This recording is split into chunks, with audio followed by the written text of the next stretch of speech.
Good morning, নতুন একটা সরস্বতী তোমাদের সবাইকে স্বাগত। তো আজকে আমি ঐশ্বর্য বেরিয়ে গেলাম একটুখানি সেন্ট্রাল মল যাচ্ছি। কী কারণে? সেটা হচ্ছে চুলদারি কাটতে। ঠিক আছে, কী করছি না করছি তোমাকে জানাই। এখানে সিনু কি বলছে সেটা শুধু কোথায় এসেছি বলে দাও। ঠিক আছে, ও জানে যে এটা সেন্ট্রাল মল। সেটা মানে ঢুকে এই যে সিনুকে বসিয়ে দেওয়া হয়েছে, আমার হাতে ফোন আর ও বসে গেছে চুল কাটতে। এখানে ঐশ্বর্য একটু থ্রেডিং করে নিল, তারপরে বসলাম আমি। এবার আমিও একটুখানি চুল কেটে নিলাম। তার কারণ হচ্ছে আমরা আজকে যাচ্ছি হচ্ছে বেনারস। নতুন শর্টস দেখতে পাবে, ভিডিও দেখতে পাবে তোমরা। হ্যাঁ, তো এই যে সব কিছু কাটার পরে আমরা চলে গেলাম আজকে একটু রামনবমী একটু দর্শন করতে। রামনবমী দর্শন করে নিলাম। ঠিক আছে, দর্শন করা হয়ে গিয়ে প্রচণ্ড খিদে পেয়েছে, বুঝলে তো।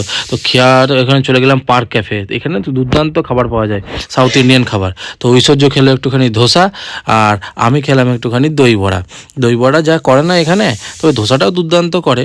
আর এই দেখো সিনু বসে আছে অ্যাজ ইট ইজ ফোন নিয়ে। ঠিক আছে, তো বাড়িতে এলাম, বাড়িতে এনে এই দেখো ডাইনোসর নিয়ে চলে এসেছে। দেখা হলে নেক্সট শর্টসে, বাই।